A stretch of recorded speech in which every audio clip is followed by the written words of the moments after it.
The image that is being shown to you right now is 18,000 BC, that means about 20,000 years ago.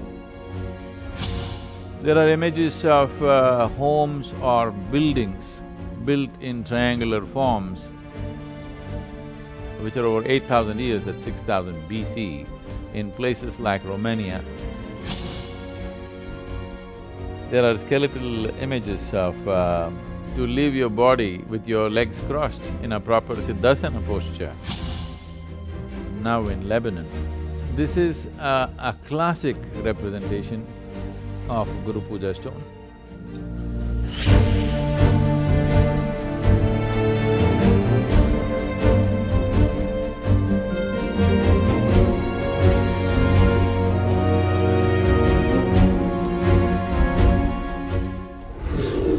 Over 15,000 years ago, in the upper regions of Himalayas, a yogi appeared.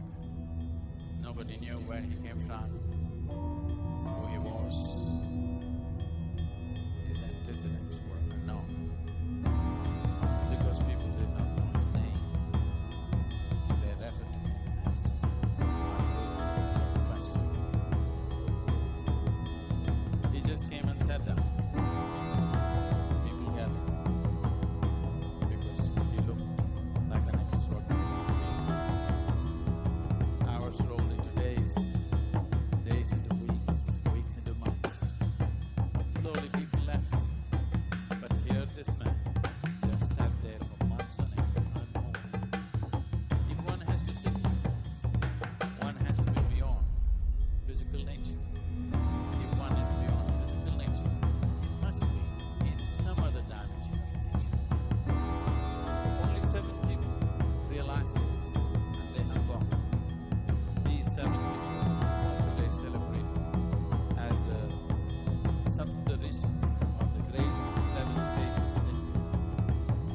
These 7 people pursued him, and when he decided to share his knowing with them, they say it took many millennia. So, when he shared his knowing, and they all rose to their full enlightenment, he told them, there is no point sitting here. Each one of you should go in different direction and share this knowing with the world. This is very important to understand that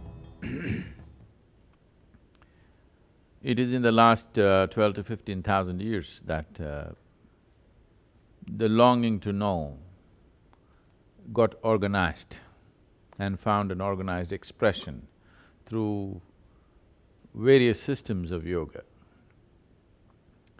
It's fantastic to see that this goes back right up to the time of the Adi Yogi. If we want to look for physical proof, still there's a little bit of physical proof left around the world suggesting these things. I'm not some kind of an archaeologist or an expert in these matters, but you will see some of the things that we will look at today will intrigue anyone and set us thinking. We cannot call this 100% proof, but it suggests a few things. What is this all about? Why this has to be connected to Saptarishis? Because it's a particular way of looking at life. When I say particular way of looking at life, it is not about someone's opinion, but it is about an internal reflection of the cosmos, an internal understanding of the nature of creation, and a very internalized understanding of human being and the making of a human being and every other creature on this planet. When I say internal, I am talking about in contrast with modern science, which observes everything from outside and gone quite deep into its observation today as to how the physical creation has happened. It is in no way in contradiction with the inner way of looking, it is just that it starts at a different end.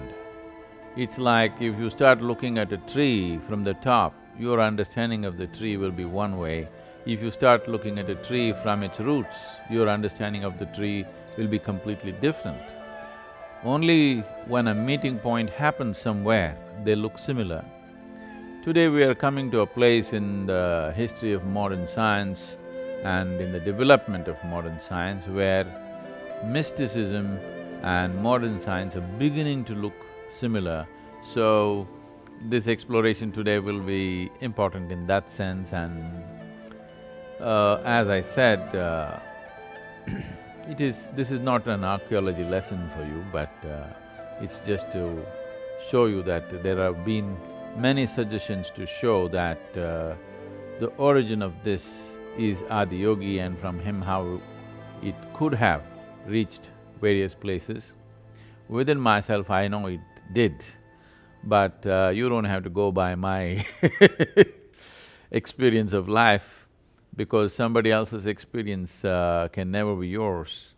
But here is a little bit of physical proof going around. This whole process of Adiyogi and transmission of this way of knowing started in the region that today we refer to as Manasarovar and Kailash. And from there it spread to places. In different spaces they went.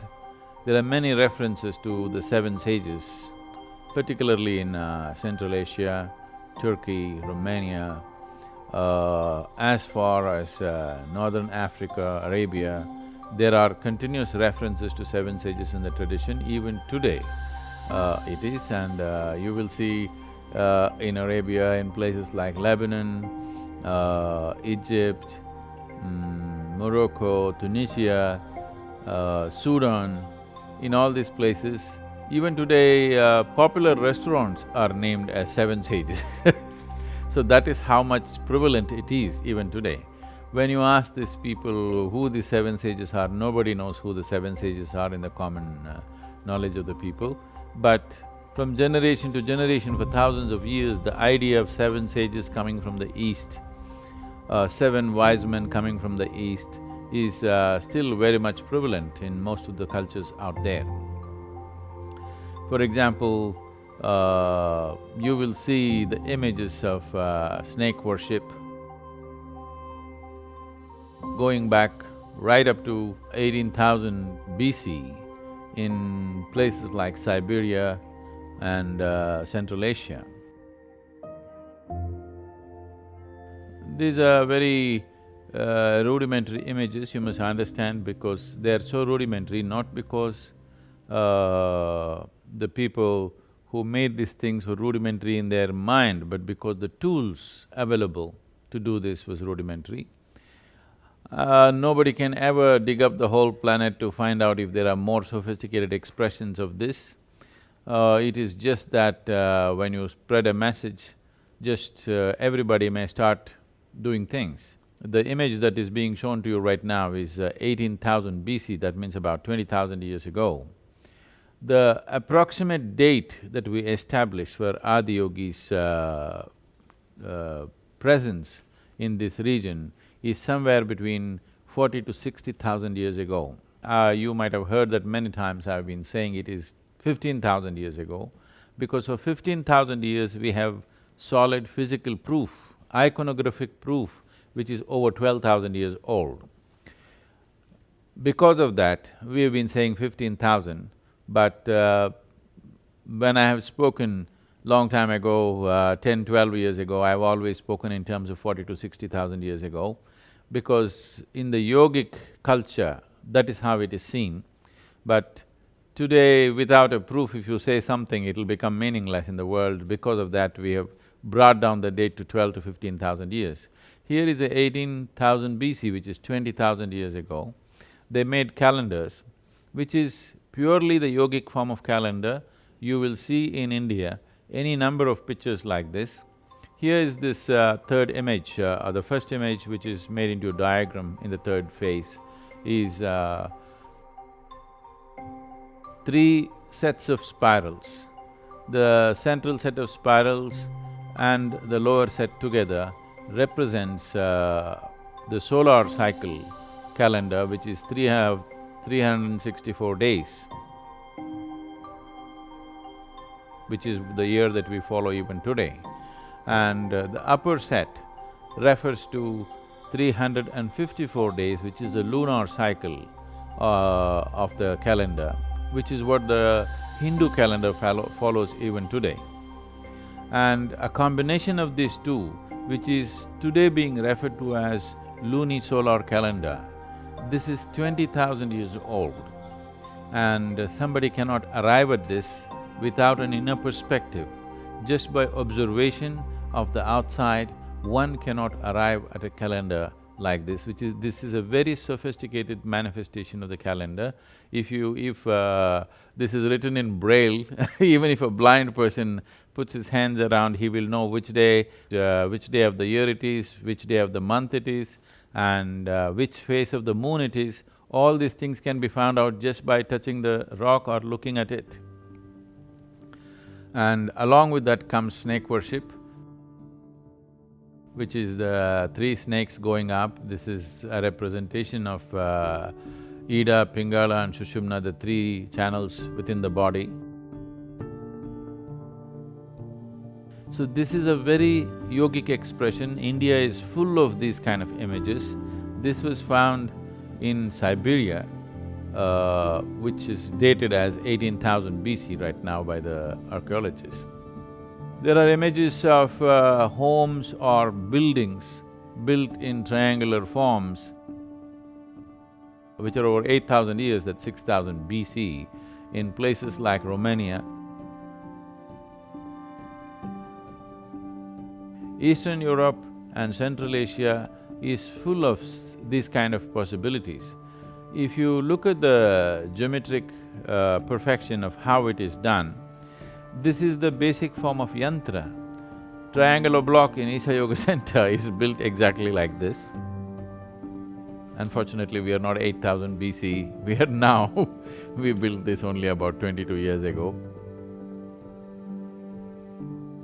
And they built a perfect yantra-shaped building for whatever purposes that they were doing this.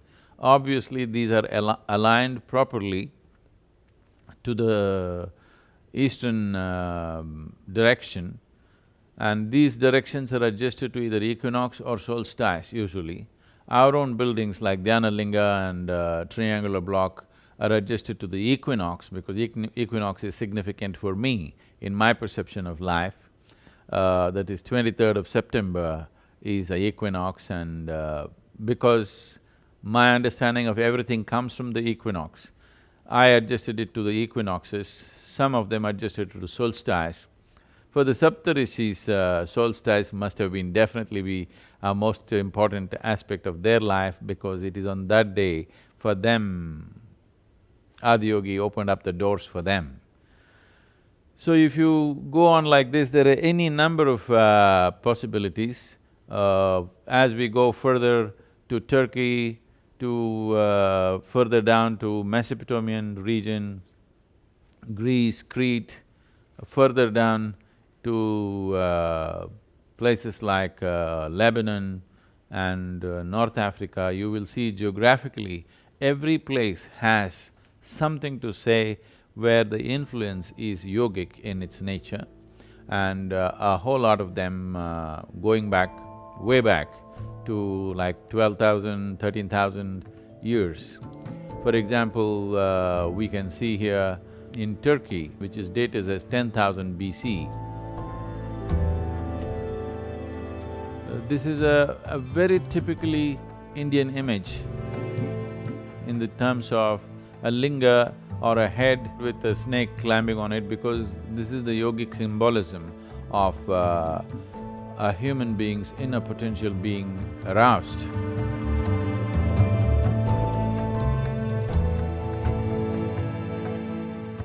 Or it is the symbolism of Kundalini. Similar images are found as far as South America, in Peru, in Ecuador, in that region.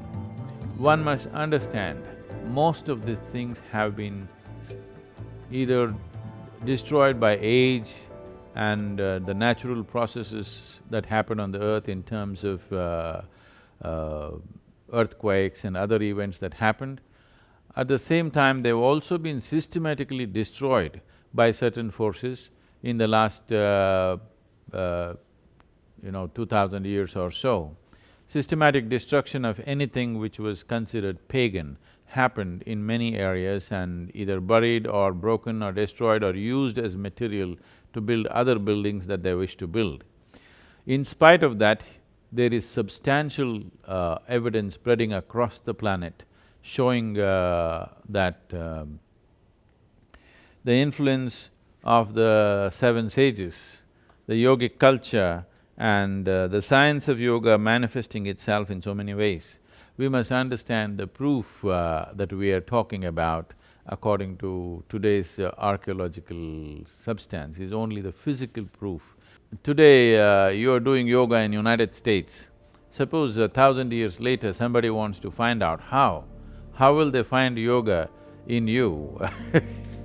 So, there will be no proof in your home, there will be no proof anywhere that you are practicing yoga in your life.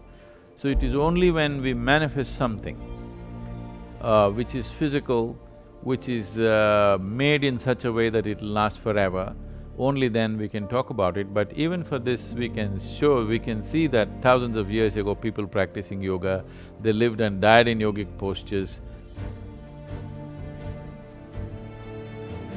There are skeletal images of people sitting in… See, that could be you when you were doing your Shambhavi Mahamudra, you happened to die or you attain enlightenment and you are conscious enough to leave your body with your legs crossed in a proper Siddhasana posture. See, here somebody died doing Shambhavi, or they died in a Siddhasana posture some 8,000 years ago in Romania. And if this one person did this, I am sure this is not the only person who did this. There must have been a whole culture of this dimension. And there are any number of images showing people sitting in yogic postures. This is usually the representation of Pashupati as one dimension of Adiyogi, that is, he is the Pashupati. They called him Pashupati because all the life forms are claimed to a certain genealogy, and because he exhibited or he demonstrated how everything comes from the same source and that source is nothingness and he is a representation of that. Because of that, he was called as Pashupati, and also because when he when he sat in certain states, it is something that people have witnessed, that all kinds of creatures gathered around him. Because all of them gathered around him, people saw him as the lord of all creatures and he is the Pashupati. This is a representation of that. A repetition of these images across the planet in various forms and in various different manifestations of art has found expression in cave arts going as far back as 8,000–10,000 years. And when I say cave paintings and arts, you must understand, today your child is drawing something in your house and sticks it on the wall, and if somebody finds it 10–15,000 years later, the chances of finding it, how remote it is, that is how remote it is for us to find those things. They might have done 1,000,000 artworks, we may find one or we may not. So, in spite of that, so much has been found. We can go on like this in various places, all these manifestations, but the more recent ones would be a certain tribe of people who identified themselves as Minoans. It's called the Minoan culture, or they were also called as Manus in Germany. And in German language, the word Manus means the first man. which has been the essential representation in India. Manu is referred to as the first man or the man.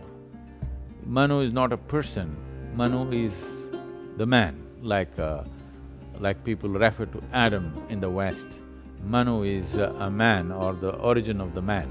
When we say a man, that does not exclude a woman, we are referring to a human being as a man. It is somewhere down the line that the usage became like this, when societies became more and more patriarchal and man-oriented. The word that was used to describe a human being started describing only a man, and they had to find another word to describe the female of the species. In Minos in Crete, which is a Greek island today, and Manu in India, in many ways go parallel in their descriptions and the way things are described. The manifestation, now that we are looking at these Saptarishis as being the transmitters of Adi Yogi's teaching, naturally wherever they went, the representation of the snake, the bull and the form of the linga manifested itself.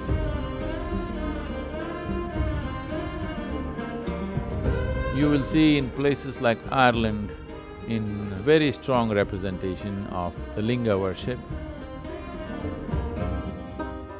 The people in Brittany, when I say Brittany, in France, a region which is called Brittany, and when I happened to be in Brittany, they were very excited and they took me to a temple which is supposed to be 6,000 years old, where they were still worshipping the four elements, and they said, we came from northern Gangetic plain and it is our brothers who went to the island, which today is known as Britain. He said, this is real Brittany. So this goes on endlessly, there's a whole lot of pictures we could show you, and there's a whole lot of material which may be a little too much for you to digest in this little time that we have. But we will just run through these pictures for you to just see, for yourself to make out. I will not really say much about it, but just look through this, just see how intriguing and wonderful it is that going way back, the oldest picture that we have is dated as 20,000 years ago. Here is Ireland, you see this snake symbolism, which is typically yogic, and here is the worship of linga. And this spiral, which is the cosmic representation, or it is the manifestation of what we call as the saligram. The inside of the saligram is made like this. This is the image of the Ammonite is used as saligram because that is the representation, the yogic representation of the cosmic galaxies. This is 2000 BC. These spirals, this has been one of our thing to build an underground spiral like this in the Indian Yoga Center. We've still not managed to do this. As a process of meditation to go through the spiral, if you go through a dark spiral like this, if at the end of it you will naturally become meditative. We've been wanting to build a proper spiral, geometrically correct spiral, which only that bottom corner one is the right one, but we are yet to do it. Here is Zeus worshipped as a serpent.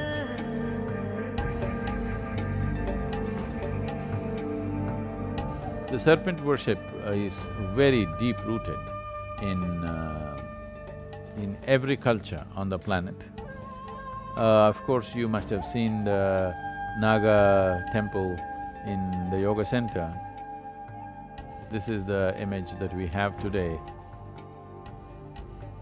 in the yoga center, but somewhere around 700 BC, a Jewish king ordered that all snake temples must be destroyed because for whatever his own reasons. So systematically these things were broken in that region. Otherwise, the whole of Arabia, Eastern Europe, Northern Africa, South America were full of snake worship and temples were snake worship. Wherever anybody connected with Adiyogi goes, naturally the manifestation of snake and snake worship would be there. Even today, the modern medical sciences using spiral snakes. Mesopotamia, you see many images of this. You must see this in Turkey and Iraq region. There are plenty of broken parts of snake worship. The symbol of commerce even today is a spiral snake with 7 meeting places. The symbol of health is 3.5 spirals of the snake, which is something that we are using in so many ways. Dhyanalinga is 7-pointed spiral, and Devi Bhairavi is 3.5 spiral. This is how these images are made. This is a physical representation. This could be manifested in so many different ways. This is common knowledge, biblical knowledge, that Moses used a copper snake or a brass snake to cure people of various things. And this snake worship continued. At some point even Jesus spoke something about snake worship. There is a statement by Jesus about snake worship or a brass this thing, because in the language of that region, the word snake and the word brass are very similar sounding.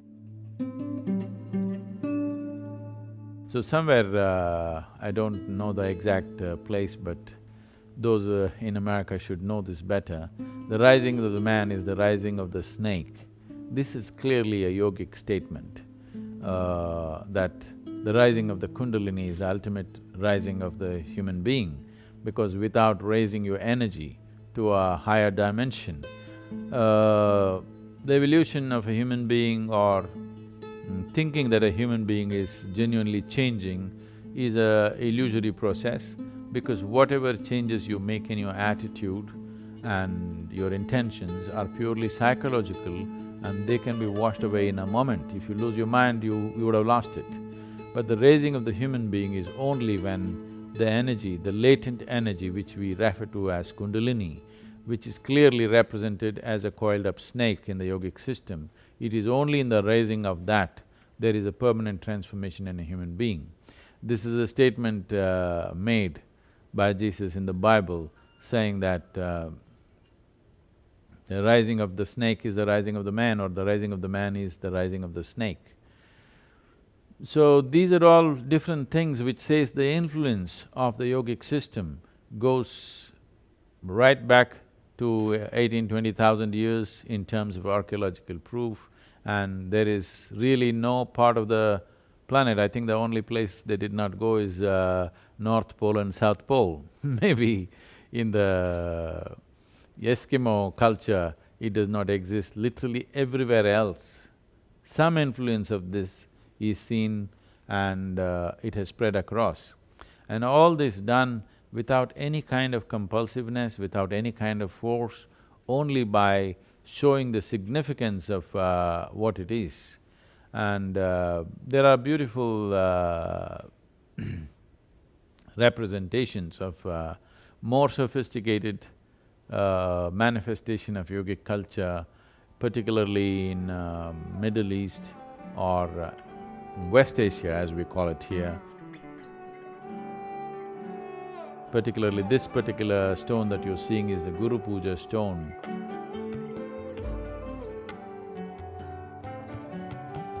When I went to Baalbek, which is part of the Phoenician temple which was built now in Lebanon, when I happened to visit this place about 10 years ago, the moment I saw this stone, which is the Guru Puja stone, with 16 offerings, with room for 16 offerings,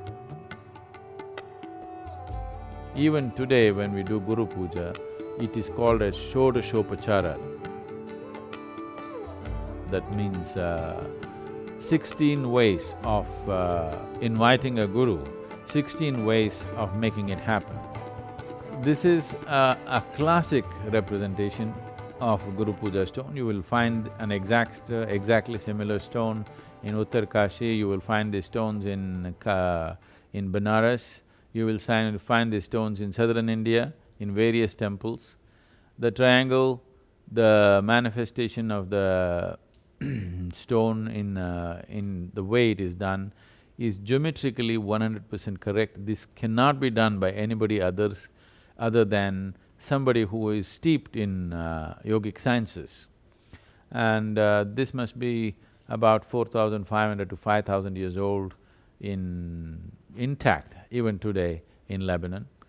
Lebanese children in their schools study and they know from history that Indian sculptors, Indian labor, Indian elephants came to work on the Phoenician temples. If all these people went, if the labor went, the sculptors went and the elephants went, how would the yogis not be there? They would be the forerunners of this whole process. And you will see in Baalbek temple, there's another image of lotuses in the ceiling. Obviously, this is a clear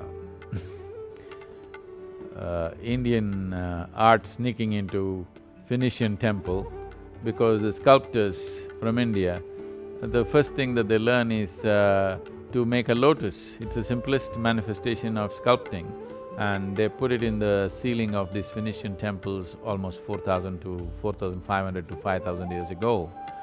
The people in that region would have definitely not seen a lotus because no such thing exists there, but you will see lotuses hanging from the ceiling. This is a lotus inside Anahata symbol in the ceiling of the Phoenician temple, the Sun Temple in Lebanon, which is called as Baalbek. This is a fantastic temple, it's a must-see for anybody. If you ever happen to be in that region, it is something that one must see.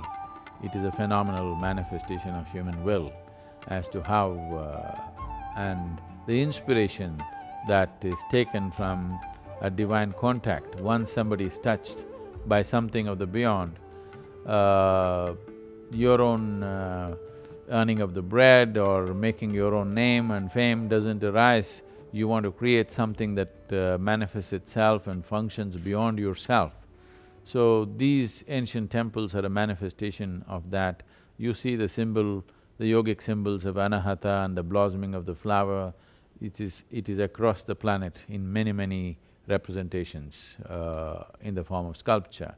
Once again, we must remember only that which was carved on stone and that which endured the ravages of time you see, but so much of it, which is in practice, will never be seen unless like that skeletal representation where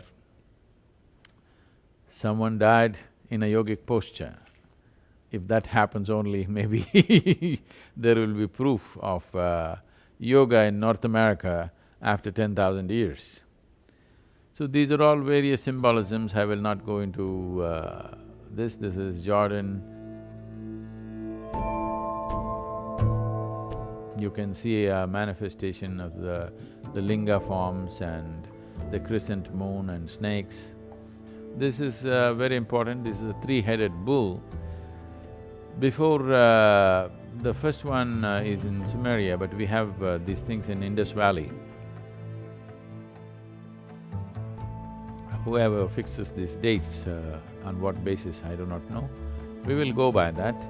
And this is about 5,000 years where a three-headed bull is a representation of the same process of the Ida, Pingala and the Sushumna, represented as a bull, later on evolved, or parallelly it also evolved into three-headed snakes or three snakes, these three-headed bulls. And there are wonderful stories going back in many ways. For those of you who are familiar, or if you happen to attend the Leela program about the way Krishna represented yoga. There's a beautiful story about Krishna taming the bull. There is a whole lot of stories going back into history where this was… today it is being labeled as bull jumping, where people conquering the bull was not only a macho manifestation in a society, but it was also considered as a spiritual pursuit, that if you conquer the bull within you, that means you conquer your animal nature, that is when you are delivered. So these two things are very much there in Krishna's life of he taming a bull and then dancing upon the hood of a snake. So these two things are a symbolic representation of how he tamed the animal nature within himself and arrived at a place where he's on top of a snake's hood, representing that he's reached… the snake has risen within him, so the man has risen. That is what these two stories are trying to say. Here is a beautiful manifestation of a linga and a yogic symbol of 7 dimensions of life peeking out and the human figure in between. These are different art forms trying to say the same thing. So this is from the Indus Valley, okay, this is in the Indian region. Here is a 2000-year-old Egyptian snake with a crescent on top of it. And here what you see is the snake, which is the Linga Bhairavi temple. This is the symbol of infinity, they representing infinite nature or cosmic arousal of energy, which is also possible within an individual human being. So, this is called as the Ouroboros in today's language. This happened a few years ago. I was in conversation with a physicist and we had 6–7 hours of non-stop unbroken conversation, and I was trying to demonstrate to him, and if you become meditative or if you get settled in a certain way within yourself, if you hold one's hand let's say 9 to 12 inches above my head right now, you can clearly feel the energy moving in this form.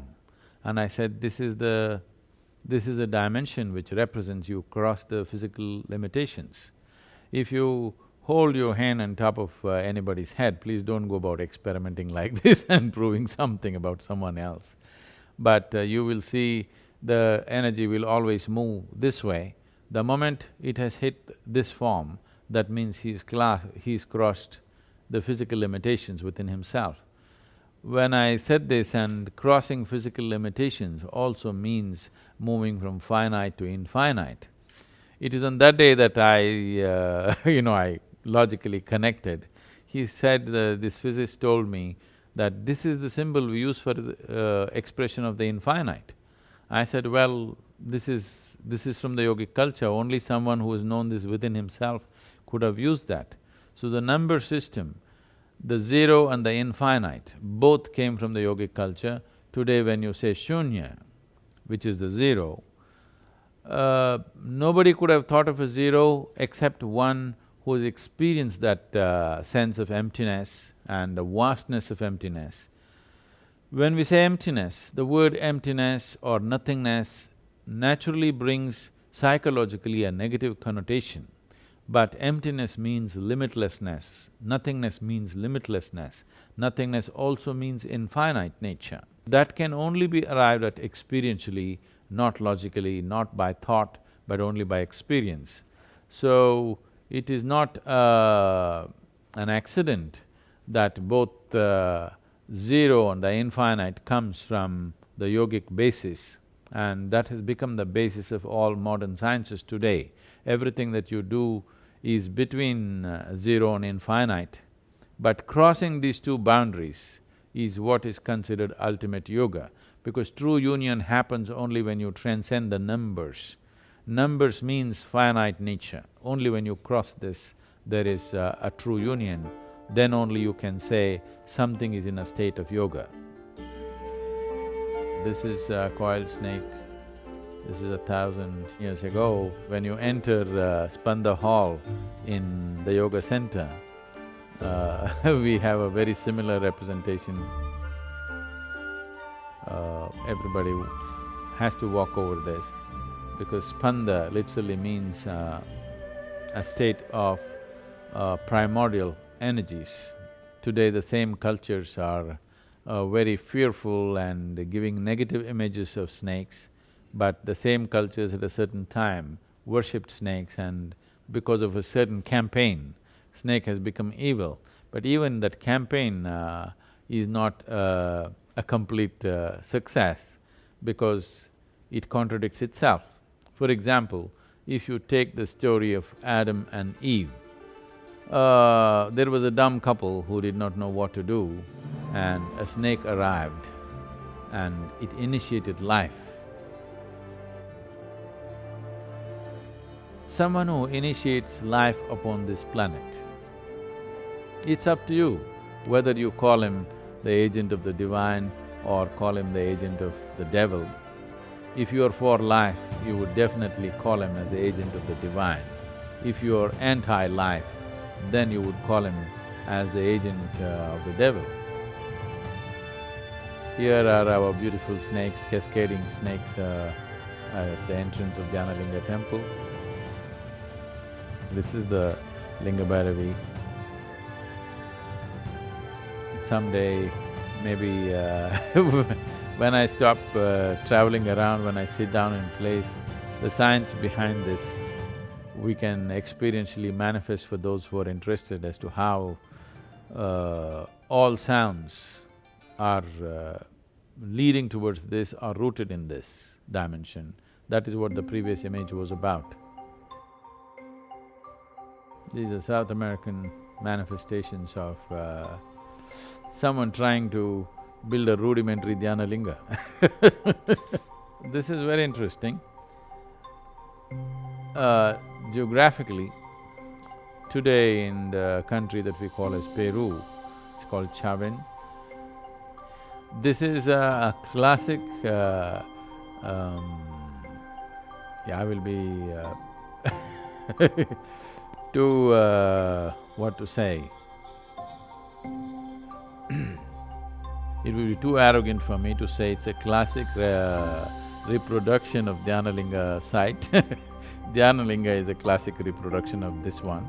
We were not aware of this at that time, but now it's really fantastic to see exactly in a similar kind of magnetic and other kind of forces which work on the planet. Someone tried to establish a very similar setup of an energy center. This is the plan from the top, but you will see so many things which are very similar. You will see it's very, very similar in construction to the Dhyanalinga complex in terms of the plan, the way we did the approaches as to how it should be to make it experientially possible for people who enter the temple. When we built Dhyanalinga, we were not aware of these things, but today people have researched into these things and found out. This is 7 snakes coming out of a human being's head. These are all yogic representations of the rising of the Kundalini. This is in South America a few thousand years ago.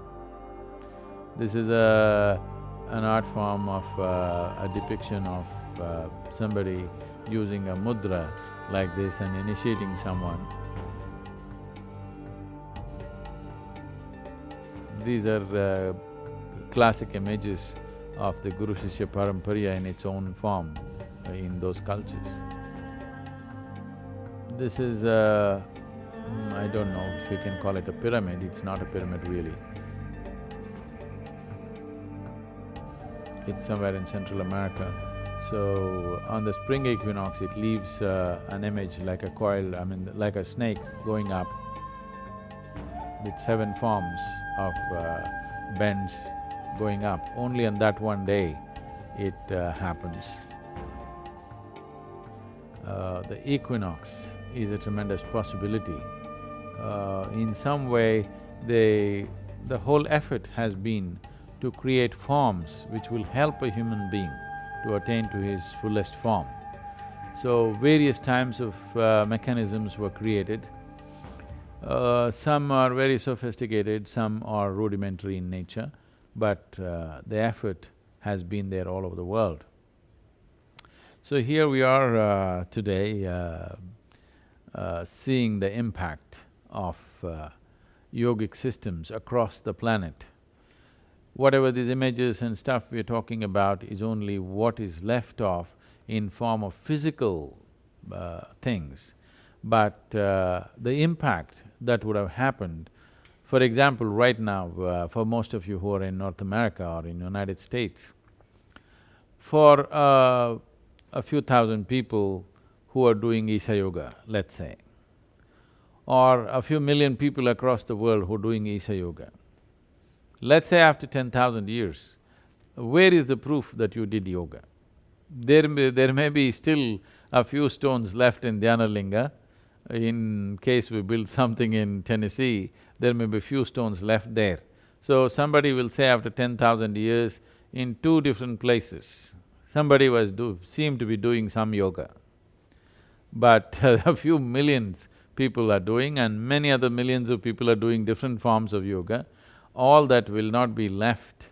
So similarly, when you see one image like this, there must have been a whole population or a generation of people or many generations of people doing this, otherwise the continuity of it for the last 20,000 years manifesting like this would not happen unless it was an active culture across the world and which has been systematically wiped out in the last couple of thousand years for whatever reasons. There is lore in South America where they're talking about people from another wherever landed there some 6,000–7,000 years ago, and suddenly tribes who were living without any engineering capabilities, their highest level of engineering was a leather tent which is called a tepi. From there, suddenly they started building constructions, stone constructions which have even lasted till today, which are masterpieces of engineering.